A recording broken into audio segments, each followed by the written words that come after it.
கண்ணியத்துக்குரிய ஏக இறைவன் அல்லாவின் நல்லடியார்களே, நாம் அனைவருக்கும் அந்த ஏக இறைவன் அல்லாவின் அருள் உண்டாவதாக. நம்ம கடவுளை தான் பார்த்துட்டு வந்தோம். சென்ற வாரம் சென்ற இதிலெல்லாம் கர்த்தர், கடவுள், அல்லாஹ், இறைவன் இப்படி பார்த்துக்கிட்டே வந்தோம். அப்போ இறைவன் என்பவர், இறைவன் என்று வணங்குவதற்கு, இறைவன் என்று ஏற்றுக்கொள்வதற்கு அந்த இறைவனுக்கு தகுதி இருக்கணும். அப்போ தகுதி உள்ள இறைவனை தான் நம்ம இறைவன் சொல்ல முடியும். அந்த தகுதியை தான் வெளிப்படுத்தி காட்டுறான் இறைவன். அப்போ அந்த தகுதியை உணர்ந்து தான் நாம் ஒரு காரியத்தை, ஒரு எண்ணத்தில் நாம் வர முடியும். இப்போ நமக்கு அறிவு இருக்குங்க. அந்த அறிவு எதை கொண்டு வரணும்னா புத்தகத்தை கொண்டு தான் வருது. அது பட்ட அறிவும்பாங்க. ஒன்று படிப்பறிவு, பட்டறிவு. இந்த ரெண்டு தான் அறிவை கற்றுக் கொடுக்கும். அதாவது தான் இறைவன் சொல்கிறான், வேதங்களை கொண்டு தான் என்னை அறிய முடியும், என்னுடைய படைப்பினங்களை கொண்டு தான் என்னை அறிய முடியுங்கிறான். பட்டறிவு, படிப்பறிவு. வேதங்களை கொண்டு தான் என்னை அறிய முடியும், பட்டறிவு. படைத்ததை கொண்டு அறிய முடியுங்கிறான். அப்போ ரெண்டு வகையில் அறிவு நமக்கு கிடைக்குது. இப்போது மனிதனுடைய பார்வையில் இறைவன், இன்றைக்கி நம்ம பார்க்க போகிறது பார்க்கலாம், மனிதனுடைய பார்வையில் இறைவன். அப்போ மனித குலம் ஒன்று தான். மனித குலங்கிறது ஒன்று தான். அந்த மனித குலம், மனித குலத்தை படைத்த இறைவன் பலவாரியாக பிரிக்குது. மனிதன் இறைவனை பல வகையாக பிரிக்கிறான். இயற்கையே கடவுளுங்கிறான், காற்றே கடவுளுங்கிறான், சூரியனே கடவுளுங்கிறான், பூமியே கடவுளுங்கிறான், நெருப்பே கடவுளுங்கிறான். எல்லாம் இறைவன் தான். அப்போ எல்லாமே இறைவனுங்கிற எண்ணத்துலேயும் வர்றதால எல்லாம் இறைவனுங்கும் போது எல்லாத்தையும் பிரிக்கும் போது மனித குலமும் பிரியுது. மனித குலமும் பிரியுது. ஏன்னா மனுஷன் இறைவனை பிரித்து காட்டுறான். அது இறைவன், இது இறைவன், அது இறைவன். அப்போ ஒன்று ஏற்று ஒரு குரூப் போகப்போ அந்த குரூப்பெல்லாம் பல வகையாக பிரியுது. அப்போ ஒவ்வொரு குரூப்புக்கும் ஒரு இறைவனும் வந்துடுறாங்க. அந்த இறைவனை இவன் தான் அறிமுகப்படுத்துகிறான், இவன் தான் காட்டுறான், இவன் தான் செய்கிறான். இதான் இறைவனுங்கிறான். அப்போ பிரிவினைக்கு யார் காரணம்னா இவன் தான். இந்த பிரிவினைக்கு மெயின் காரணம்னா இறைவனை பிரிக்கிறான். அப்போ இறைவனை பிரித்ததால் மனித சமுதாயமும் பிரிந்து விடுகிறது. பல பாகமாக பல வகையாக பிரியுது. அப்போ படைத்த மனிதன், படைக்கப்பட்ட மனிதன் அந்த படைத்தவனை பல கோணத்தில் பார்க்குறான். சொல்லும்போது எப்படி சொல்லுவான், எவ்ரிதிங் இஸ் காட். எல்லாம் கடவுளுங்கிறான். ஒன்று உள்ள எல்லாமே கடவுளுங்கிறான். ஆனால் இந்த மனுஷனை படைத்த இறைவன் அனைத்தையும், இந்த வானம் பூமி அனைத்தையும் படித்து இந்த மனிதன்கிட்ட கொடுத்து அனுபவிக்கிறான் பாருங்க. அனைத்தையும் படைத்து மனிதனை கொடுக்குறான் பாருங்க. அந்த இறைவன் சொல்கிறான். எப்படி சொல்கிறேன்னா, எவ்ரிதிங் இஸ் காட்ஸ். கடவுளுடையதுங்கிறான். G O D apostrophe God's. G O D apostrophe God's. Everything is God's. எல்லாம் என்னுடையதுங்கிறான். இந்த வானம் என்னுடையது, பூமி என்னுடையது, காற்று என்னுடையது, நெருப்பு என்னுடைய, எல்லாமே என்னுடையது. உனக்குன்னு எதுவுமே கிடையாது, உனக்குன்னு எதுவுமே கிடையாது. இவை அனைத்தையும் நான் தான் படைத்தேன். இவை அனைத்தையும் உனக்கு அனுபவிக்க கொடுத்துருக்குறேன். வாழ்வாதாரம் வாழ்வதற்கு கொடுத்துருக்கேன். இந்த பூமியில் நம்மளால் வாழ முடியாது, இந்த காற்றுல நம்மளால் வாழ முடியாது, நெருப்பு இல்லாமல் வாழ முடியாது, வானம் இல்லாமல் வாழ முடியாது. இவை அனைத்தையும் உனக்கு நான் கொடுத்தேன், அனைத்தையும் படைத்தவன்னா. ஆகவே எவ்ரிதிங் இஸ் காட்ஸ். எல்லாம் என்னுடையது. நீ எல்லாமே எல்லாமே உன்னுடையதுங்கிற. எல்லாமே எல்லாமே எல்லாமே கடவுள் அப்படிங்கிற. எல்லாமே கடவுளுக்குரியதுங்கிறான் கடவுள். அப்போ மனுஷன் கடவுளை பல வகையாக பிரிஞ்சு மனித குலமும் பல வகையாக பிரியுது. அப்போ மனிதன் அழைக்கிறான். ஒரு மனிதன் எப்படி அழைக்கிறான்னா, என் கடவுள் பக்கம் வா, எங்கள் கடவுள் பக்கம் வா அப்படின்னு ஒவ்வொரு குரூப்பு, ஒவ்வொரு ஊருக்காரவங்க, ஒவ்வொரு மக்கள் வேதத்துடையவர்கள் எல்லாம் எங்கள் கடவுள் பக்கம் வாங்க, எங்கள் கடவுள் பக்கம்னு அழைக்கிறாங்க. அந்த அழைப்புக்கு ஆதாரங்களை கொடுக்குறாங்க, உதாரணங்களை கொடுக்குறாங்க. கொடுத்து மக்களை இழுக்கிறாங்க. எங்கள் கடவுளுக்கு வா, எங்கள் கடவுளுக்கு வா அப்படிங்கிறாங்க. அப்போ கடவுள் பக்கம் மனிதன் அழைக்கிறான். எந்த கடவுள் பக்கம்? அவங்க ஏற்றுக்கொண்ட கடவுள் பக்கம் வாங்க வாங்கன்னு அழைக்கிறாங்க. அதில் ஏற்புடையதுக்கு மக்கள் சாயிறான், அவன் பக்கம் போய் சாயிறான். ஆனால் படைத்தவன் பாருங்க, அவன் எப்படி அழைக்கிறான் பாருங்க, என் பக்கம் வா. படைத்தவன் ஒருவன் தான். இவன் படைத்த கடவுள் பக்கம் வாங்குறான். இவனை படைத்த கடவுள் சொன்னால் என் பக்கம் வா, படைத்த ஒருவன், அந்த ஒருவன் பக்கம் வாங்குறான். அதுக்கு அழகான உதாரணங்கள்லாம் இறைவன் கொடுக்குறான். அப்போ மனிதனும் உதாரணத்தை கொடுக்குறான். இந்த 2 உதாரணத்தையும் தான் ஒப்பிட்டு பார்க்கணும். அப்போ தான் நமக்கு ஒரு தெளிவு வரும். இவன் ஏன் கடவுள் பக்கம் வா, எங்கள் பக்கம் வா அப்படிங்கிறான். பிரிவினை வருது, பிரிவினை உண்டாக்குறான். இந்த பிரிவினையில் ஏற்றத்தாழ்வு வர வந்துடும். ஆனால் இவைகளை படைத்த இறைவன் என்ன சொல்கிறான், என் பக்கம் வா அப்படிங்கிறான், என் பக்கம் வா அப்படிங்கிறான். அப்போ அதுக்கு அவன் உதாரணம் சொல்லும் போது எப்படி தெரியுமா சொல்கிறான், வேதத்துடையவர்களை குரானில் அவனுடைய வேதம் எல்லாமே வேதம் தான். நீங்கள் எல்லாமே வேதம் தானும் எது கடவுளுடைய வார்த்தைகள் என்பது ரொம்ப லேசாக கண்டுபிடிச்சிடலாம். ஏன்னா கடவுளுடைய வார்த்தைலாம் மாறுபடாது, முரண்படாது. அப்போ நீ எதையெல்லாம் வேதங்கள் சொல்லியோ முரண்படாத வார்த்தைகளை கொண்ட வேதத்தினுடைய அடிப்படையில் இறைவன் பேசுகிறான். அப்போ சொல்லும் போது 3வது அத்தியாயத்தில் 64வது வசனம், ஆல இம்ரான் சந்ததிகள்மா பாருங்கள், சந்ததிகள், இவன் சந்ததி அவன் சந்ததி அவனுக்கு சந்ததி அவனுக்கு சந்ததி, அவனுக்கு ஒரு கடல் இவனுக்கு ஒரு கடல், இப்படியே ஒரு தாய் தாப்புலேருந்து மனுஷன் ஒன்றுனா இல்லை மனிதன் பல பிரிவுண்டு இவன் பிரிச்சு சந்ததியாக போகிறான். அப்போ தான் இறைவன் சொல்கிறான் ஆல இம்ரான், அந்த இம்ரானுடைய சந்ததி, அந்த மனித சந்ததியில் 64வது அத்தியாயத்தில் சொல்கிறான் பாருங்கள். எப்படி சொல்கிறான் பாருங்கன்னா, யா அகலுல் கித்தாபு, வேதம் கொடுக்கப்பட்டவர்கள்ங்கிறான். யா ஐயோன்னா மனிதருங்களை, எல்லா மனிதர்களுக்கும் நான் வேதம் கொடுத்தேன். வேதம் கொடுக்கப்படாத சமுதாயமே இல்லைங்கிறான். அப்போ வேதம் கொடுக்கப்படாத சமுதாயத்தை எப்படி அழைக்கிறான்னா, யா அகலுல் கித்தாபி, வேதம் கொடுக்கப்பட்ட மக்களே, உங்களுக்கு நான் தான் வேதம் கொடுத்தேன். அப்போ அந்த வேதம் முரண்படாத வேதம், அந்த முரண்படாத வேதத்தை கொண்ட மக்களே, அந்த மக்களை வேதம் கொடுத்த மக்களை அழைக்கிறான். அப்போ வேதம் கொடுத்த மக்கள் யார் அப்படின்னா, ஈமான் கொண்டவர்கள், நம்பிக்கை கொண்டவர்கள். 6 பேர் ஈமான் கொண்டவர்கள். 1 யஹூதி, அது ஒரு ஹெட்டிங்கு. 2 நசாரா, ஒரு ஹெட்டிங்கு. 3 மஜூசி, இயற்கையை வணங்கக்கூடிய மஜூசி. 4 சாபியின், சாபியின் தான் இயற்கை உண்டு. மஜூசன் நெருப்பை வணங்கக்கூடியவர்கள், மஜூசி நெருப்பை வணங்கக்கூடியவர்கள். சாபியின் இயற்கையோடு ஒட்டி வாழ்கிறவங்க. அப்புறம் முஷ்ரிக்கீன், 2 கடவுள், இதுவும் கடவுள் அதுவும் கடவுள், எல்லாம் கடவுளுமா பாருங்க. கடவுள் ஒன்றுமா, அப்புறம் இதையும் சேர்த்து கடவுளுமா. அப்போ 6 ஈமான் கொண்டவர்கள், யஹூதி, நசாரா, மசூதி, சாபியின், முஷ்ரிக்கீன். இந்த 6 ஹெட்டிங்கில் தான் மனுஷன் இருக்கான்.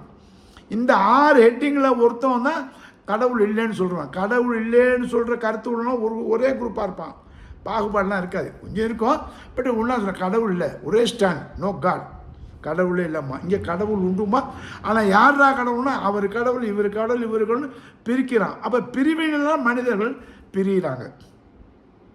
இப்போ இவன் சொல்கிறான் பாருங்க, மனுஷன் சொல்கிறான், என்ன சொல்கிறான்னா, ஒரு சமாதானம் ஆகணும். இவன் கடவுளை பிரிச்சுட்டான், இப்போ ரிவர்ஸ் ஆக முடியல. என்ன சொல்கிறான், எல்லாரும் ஒத்துமையாக வாழ்கிறதுக்கு ஒரு கருத்து சொல்கிறான். எல்லா கடவுளும் ஒன்று தான்ப்பா, அவர் வணங்குற கடவுள் இவர் வணங்குற கடவுள் இவர் வணங்குற கடவுள், இவனை கடவுளை இவன் தான் அறிமுகப்படுத்தினான், இவன் தான் கடவுளை உண்டாக்குறான். இப்போ இவனுக்கே அது ஒரு லைட்டு பாதம் வரும்போது என்ன சொல்கிறான், எல்லா கடவுளும் ஒன்று தான், எல்லா நதியும் எங்கே போகுது, கடலுக்கு தானே போகுது. அப்போ எல்லா கடவுளும் ஒன்றுன்னு சொல்லும்போது மக்களுக்கு ஒரு சிந்தனை, ஆமாம் எல்லா கடவுளும் ஒன்று தான் அப்படிங்கிறான். அதாவது சமாதானத்தின் பக்கம் வர்றான், தன்னை மனசை பக்குவப்படுத்தி வர்றான். ஆனால் முரண்பாடு இருக்குது, அந்த முரண்பாடுலேயும் ஒரு சமாதானம், எல்லா கடவுளும் ஒன்றுங்கிறான். யார், மனுஷன். அப்போ மனுஷன் எல்லா கடவுளும் ஒன்றுன்னு சொல்லும் போது அந்த மனிதனை படைத்த கடவுள் சொன்னால் எல்லா மக்களுக்கும் நான் உத்தமம் தானே கடவுளுங்கிறான். சிந்தித்து பாருங்கள். மனிதன் சொல்கிறான், நம்ம எல்லாரும் பிரிஞ்சிருக்கோம், ஆளுக்கு ஒரு கடவுளை வச்சுக்கிறோம், பட் எல்லாம் ஒரு கடவுள் தான், எல்லாம் அந்த ஒன்றுக்கு தான் போகுது அப்படிங்கிறான். அப்போ எல்லா கடவுளுங்கும் போது கடவுளாக டிஃப்ரெண்ட் இருக்குது, இவனும் டிஃப்ரெண்ட்டாக இருக்கான். இந்த கடவுளுக்கு பக்கம் கொஞ்சம் பேர், அந்த கடவுளுக்கு பக்கம் கொஞ்சம் பேர், இந்த கடவுளுக்கு பேர் கொஞ்சம் பேர். அப்போ ஒரு சமாதானம், என்னடா எல்லாமே ஒரு கடவுளாக இருக்க முடியுமா அப்படி திணறான். அப்போ ஒரு சமாதானம், எல்லா கடவுளும் ஒன்று தான் அப்படிங்கிறான். அந்த கடவுள், இந்த மனுஷனை படைச்ச கடவுள் ஒரு வார்த்தை சொல்கிறான். என்ன சொல்கிறான், எல்லா மக்களுக்கும் ஒரு கடவுள் தான். நீ ஈமாங்கொண்டவனா இரு, யகூதியா இரு, நசரானியா இரு, மஜூஷியா இரு, சாபீனா இரு, முஷ்ரிக்கீனா இரு, எப்படி இருந்தாலும் அனைவருக்கும் ஒரு கடவுள் தான், எல்லோருக்கும் ஒரு கடவுள். எல்லா கடவுளும் ஒன்று அல்ல, எல்லா மக்களுக்கும் ஒரு கடவுள் சொல்கிறது தான் சரியானது அப்படின்ட்டு இறைவன் நமக்கு சொல்லி காட்டுறான். இதைத்தான் நம்ம சிந்திக்கணும், இதைத்தான் ரொம்ப சிந்திக்கணும். ஒன்று குலம் ஒரு தேவன் தான், ஒன்றே குலம் அடித்து சில தீர்க்கதரிசிய வார்த்தையெல்லாம் வருது பாருங்கள். ஒன்றே குலம், மனித குலம் ஒன்று தான், அப்போ தேவனும் ஒன்று தான், கடவுள் ஒன்று தான், கர்த்தர் ஒன்று தான், அல்லாஹ் ஒன்று தான். அல் ப்ளஸ் லாகு, அந்த லாகு நீ சொல்கிற லாகு இல்லை. நீ படைப்பினை காட்டுற பாரு, இதை யார் படைச்சா, அது யார் படைச்சா, அது யார் உங்களால் சொல்ல முடியாது. அனைத்தையும் படைத்தானே அந்த அல் ப்ளஸ் லாகு, அந்த லாகு தான், அவன் தான் அல்லாஹ். அதுதான் இறைவன் சொல்லும் போது எப்படி சொல்லலாம், எல்லா மக்களுக்கும் ஒரு கடவுள் தான். அது அழகாக சொல்லும் போது இந்த அத்தியாயம் நமக்கு மனசில் வருது பாருங்கள், மனசில் பார்க்கணும். குள் சொல்லு ப்ரெசன்ட் டென்ஸ் சொல்லுப்பா, இன்றைக்கி சொல்லு, இந்த நேரத்தில் சொல்லு, இந்த செகண்டு சொல்லு. நேரமும் காலமும் இப்போ வந்துச்சு. இறைவன் படைப்பதற்கு முன்பு எல்லாம் இல்லை, அவன் படைச்சான் பாரு, செகண்டில் நேரம் வந்துருச்சு, காலம் வந்துருச்சு. அப்போ இறைவன் சொல்கிறான் சொல்லு. எப்படி சொல்லணும் அப்படின்னா, குல் யா அகலல் கித்தாபு, வேதத்துடையவர்களே வாங்க, எல்லா வேதத்துடைய வாங்க, பாகுபாடு இல்லாமல் அழைக்கிறான், எல்லா வேதத்துடைய வாங்க. நீ பாகுபாடு வண்ணி வச்சிருக்க, ஏற்றத்தாழ்வு வச்சிருக்க, அப்படி இருந்தாலும் உன்னை அழகான முறையில் அன்போடு அழைக்கிறான். யா குல் யா அகல் கித்தாபு, வாருங்கள், தாலு வாருங்கள், என் பக்கம் வாருங்கள், வாருங்கள், இலா களிமத்தி, இலா களிமத்தி, ஒரு சொல்லுக்கிட்ட வாங்க, ஒரே ஒரு சொல்லு, ஒரு கருத்துக்கு வாங்க, ஒரு சொல்லு, ஒரு களிமான ஒரு சொல்லு, ஒரு விஷயம், ஒன்றுக்கு வாருங்கள். அந்த ஒன்று என்ன, சவாயிம், சவாயிம் சமமானது. அந்த ஒரு வார்த்தை இருக்குது பார்த்தீங்களா, அந்த ஒரு வார்த்தை, அந்த ஒன்று சமமானது. மேடு பள்ளம் இல்லை, ஏற்றத்தாழ்வு இல்லை, உயரம் கீழே, அது எல்லாம் இல்லை. அப்போ சவாயின் சமமாக உள்ளது ஒன்று தான், அந்த ஒன்றுக்கு எந்த ஏற்றத்தாழ்வும் இல்லை, அதன் பக்கம் வாருங்கள். பைனமா பைனக்கும், எங்களுக்கும் உங்களுக்கும் மத்தியில் ஏற்றத்தாழ்வு இல்லாத ஒன்றின் பக்கம் வாருங்க. ஒரு சொல்லு தான், அந்த ஒரு சொல்லு தான், உங்களுக்கு எனக்கும் ஒரே சொல்லு தான், அந்த ஒரு சொல்லு ஏற்றத்தாழ்வு இல்லை, அந்த ஒரு சொல் பக்கம் வாருங்க அப்படின்னு சொல்லலாம். அல்லாஹ் நஹ்புது இல்லல்லா, இந்த லாகுன்னு நீ அழைக்கிற பாரு, எல்லா லாகு, அந்த இது லாகு, இந்த லாகு, சூரியன் லாகு, பூமி லாகுங்கிறிய, அந்த லாகு இல்லை, இல்லா அவைகள் லாகு இல்லை, அல்லாஹ் அல்லாஹு, அவைகளை படைத்த அந்த லாகு தான், அல் ப்ளஸ் லாகு, அவைகளை படைத்த அந்த அல்லாவின் பக்கம், அல் ப்ளஸ் லாகு, அந்த அல்லாவின் பக்கம் வாருங்கள். இல்லல்லா, அந்த அல்லாவின் பக்கம் வாருங்கள். வலா நுஸ்ரிக்கு, அந்த அல்லாஹ் இருக்கு பாருங்க, லாகு, அல்லாஹு, அந்த லாகு, அந்த லாகுக்கு எந்த லாகை இணைவாக்கிடாத. அந்த ஒரு லாகு இருக்குல்லங்க, ஒரு சமமான லாகு இருக்க, அந்த லாகுக்கு லா நுஸ்ரிக்கு பிகி சையின், எந்த பொருளையும் எந்த லாகையும் கொண்டு அந்த லாகில் ஈக்குவல் ஆக்கிடாதங்கிறான். அப்போ அல்லாஹ் அல் ப்ளஸ் லாகு, நீ சொல்கிற லாகையெல்லாம் கொண்டு அந்த அல்லாவுக்கு ஈடாக்கிடாதே. ஏன்னா படைத்தவன் அவன், படைத்தவன் அவன், அவன் தான் சொல்கிறான் எல்லாருக்கும் ஒரு கடவுள், எல்லா கடவுளும் ஒன்றுன்னு சொல்லாத, இல்லை எல்லோருக்கும் ஒரு கடவுள் என்று சொல்லு. அந்த ஒரு சொல்லின் பக்கம் வா, அந்த ஒரு சொல், அந்த களிமாங்கிற ஒரு சொல்லின் பக்கம் வா, ஒன்றின் பக்கம் வா என்று இறைவன் அழைக்கிறான். மனுஷன் என் பக்கம் வா, என் பக்கம் வா, எங்கள் கடவுள் பக்கம் வா, எங்கள் கடவுள் பக்கம் வாங்கிறான். இறைவன் சொல்கிறான் என் பக்கம் வா, இந்த ஒன்றின் பக்கம் வா, ஒரு சொல்லு. யாரை கேட்குறான், உனக்கும் எனக்கும் ஒரே சொல் தான், ஒரே கடவுள் தான், ஒரே இலாக்கு தான், ஒரே கருத்தை தான், அந்த கருத்தர் பக்கம் வா என்று அந்த கருத்தரே அழைக்கிறார். அந்த அல் ப்ளஸ் லாக், அந்த அல்லாஹ் நம்மளை அழைக்கிறான். சொல்லிட்டு அதை பாருங்கள், எதையும் நீ இணை வைத்திடாத, அல்லாவுக்கு லாக கொண்டு எந்த லாகை கொண்டு இணை வைத்து விடாதுன்னு சொல்லிட்டு, வலா எத்தகு பகுலுக்கும் பகுலன், நம்மில் சிலர், நம்மகிட்ட இருக்கோம், இப்போ நாம் இருக்கோம், நம்மளை சிலர் அவங்க என்ன சொல்லுவாங்க, அர்பாமன் மின் தூணில்லாகி, அந்த லாகை, குறிப்பிட்ட லாகை விட்டு மற்றவர்களே லாகுன்னு சொல்கிறான், மற்றவர்களே கடவுள்னு சொல்கிறான். அல்லாஹ் சொல்கிறான் நான் படைத்தவன்கிறான். இங்கே அர்பாபன், இவனும் கடவுளுங்கிறான். இவன் சொன்னால் கடவுள் எதையும் படைக்கலை. அப்போ அர்பாபு, கடவுளுங்கிற வார்த்தைக்கு இதுவும் பொருந்தக்கூடிய வார்த்தை. அப்போ இறைவன் சொல்கிறான் படைக்காத ஒன்று அர்பா, கடவுளாக நீ சொல்கிற அந்த கடவுளை நீ யோசனை பண்ணிப்பாரு. அப்போ எப்படி சொல்கிறான், நஹபுது பகலும் நம்மில் சிலரை சொண்டு அர்பாபன் மின் தூணாகி அந்த இறைவனை விட்டு அந்த கர்த்தரை விட்டு அந்த அல்லாஹ்வை விட்டு நமக்குள்ளே கடவுளை உருவாக்குறோம். அர்பாபன் நம்மளை. இப்போ இதுக்கு சரியான உதாரணம் இன்றைக்கி நம்ம பார்க்கணுன்னா இப்போ சொல்லலாம், தலைவா என்னுடைய தலைவாங்கிறான், ஒருத்தன் தலைவனை தலைவாங்கிறான். ஏன் சொல்லும் போது எப்படி சொல்கிறான், எனக்கு உன்னை வாழ்த்துறதுக்கு வயசு இல்லை, ஆகவே உன்னை வணங்குகிறான்டான். பொட்டுன்னு போச்சு, தலைவனே கடவுளாக்கிட்டான். தலைவா உன்னை வாழ்த்துவதற்கு எனக்கு வயசு இல்லை, ஆகவே வணங்குகிறோம். இன்றைக்கி எல்லாரும் அப்படி தாங்க சொன்னாங்க. ஒவ்வொரு தலைவனும் இங்கே நெஞ்சில் வச்சுருப்பான் அவன் ஃபோட்டோ, அவங்க தலைவன் ஃபோட்டோ. என்ன சொல்கிறான், வணக்கத்துக்குரிய நீ தான். ஏன் எனக்கு வயசு இல்லை, உன்னை வாழ்த்துன்னு நினைக்கிறேன், அந்த வயசு எனக்கு சரியில்லை, ஆகவே வணங்குகிறேன். அப்போ வாழ்த்தையும் கொண்டு போய் எங்கே தள்ளுறான், வணக்கத்துக்கு தள்ளுறான். அப்போ தான் அர்பா. அந்த அர்பானா கடவுள் மாதிரி, கடவுள் இப்படின்னு நீ சொல்கிற பாரு, அதை சுட்டி காட்டுறான், சொல்லாத அப்படிங்கிறான். அப்போ கடவுள் கர்த்தர் அல்லாஹ் என்பவன் அனைத்தையும் படைத்தவன். எவ்ரிதிங் இஸ் காட்ஸ், எல்லாம் என்னுடையது. எவ்ரிதிங் இஸ் காட், நீ சொல்றது எல்லாம் கடவுள்.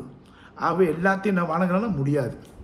அதான் சொல்கிறான் பாருங்கள், எனக்கு வயசு இல்லை, ஆகவே வாழ்த்த முடியல, ஆகவே உன்னை வணங்குகிறேன். எல்லாரும் இன்றைக்கி வணக்கத்துறை ஆகிட்டார். கலைஞர் வணக்கத்துக்குரிய ஆகிட்டார், பெரியார் வணக்கத்துறை, எல்லாரையும் வணக்கம் வணக்கம் வணக்கம்னு இதைத்தான் ஆதிலையும் வருது. ஆதிலையும் நம்ம குடும்பத்தார் நம்ம பிரிவினைலாம் எடுத்து பார்த்தீங்கன்னா, யாரெல்லாம் மூதாதையர்களை தந்த மூதாயர்கள், இப்போ ஒரு மூதாயர் இருப்பான், எனக்கு வாப்பாவுக்கு வாப்பா தாத்தா இருப்பான், இல்லை எனக்கே அப்பா இருப்பான், அந்த அப்பா என்னை சந்தோஷம் வளர்த்துருப்பான், அந்த சந்தோஷத்துக்கு நான் நன்றி படுவதுக்கு அவர் ஃபோட்டோ வச்சுருப்பேன், இல்லை ஒரு ஏதாவது ஒன்று வச்சுருப்பேன், அவரை பார்த்துட்டு தான் ஆஃபீஸுக்கு போவேன், அவரை சொல்லிட்டு இப்படியே போகிறது வணங்கிடுவான். அதான் கடவுள் வணக்கம். எப்படி போகுது பாருங்கள், கடவுள் வணக்கம். இன்னும் சொல்ல போனால், யாரெல்லாம் கடவுள் உண்டு அப்படின்னு பிரச்சாரம் பண்ணாங்களோ அந்த பிரச்சாரம் பண்ணுனவங்களே கடவுளாகிட்டான். கடவுளை உண்டு, கடவுளுக்கு உதாரணம் கொடுத்து கடவுளின் வேதத்தை படித்து காட்டிய அந்த கடவுள் தூதர்களையே கடவுளுடைய அந்தஸ்து கொண்டு கடவுளாகிட்டான். ஏன்னா எங்களுக்கு வயசு இல்லை, ஆகவே உங்களை வணங்குகிறோன்னு தான் இந்த வணக்க வழிபாடு வந்துச்சு. இதைத்தான் இறைவன் சுட்டி காட்டுகிறான். ஒரு பக்கம் வாருங்கள், இது ரொம்ப முக்கியம். யார், எல்லா வேதத்துடைய மக்களே, அவன் சொல்கிறான், எல்லா வேதத்துடைய மக்களை கூப்பிட்டு, எல்லா வேதத்துடைய மக்களே, அந்த வேதத்துடையவர்கள் தான் இறை மறுப்பாகணும். இந்துக்களில் இறை மறுப்பாக இருப்பான், அவனுக்கு வேதம் உண்டு. கிறிஸ்தவன்லேயே இறை மறுப்பாக இருப்பான், அவனுக்கு வேதம் உண்டு. யகூதிலே வேதத்துடைய அவனுக்கும் கடவுள் மறுப்பாக உண்டு.